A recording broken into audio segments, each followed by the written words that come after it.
பள்ளியறை நான் தானே பாரிஜாத பூந்தேனே கல்வி போல் காதலை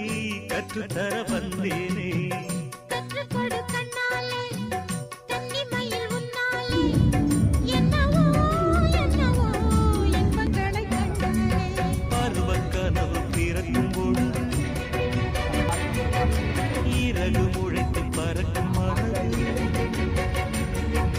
உணர்த்தி அலைகள் இரண்டு இரண்டு கரங்கள் கடக்கும் நதிகள் இரண்டு இமைதானே கண்ணை சேர்ந்தது எந்தன் இளநெஞ்சம் உன்னை சேர்ந்தது செம்பருத்தி செம்பருத்தி பூவை போல பெண்ணொருத்தி அதான்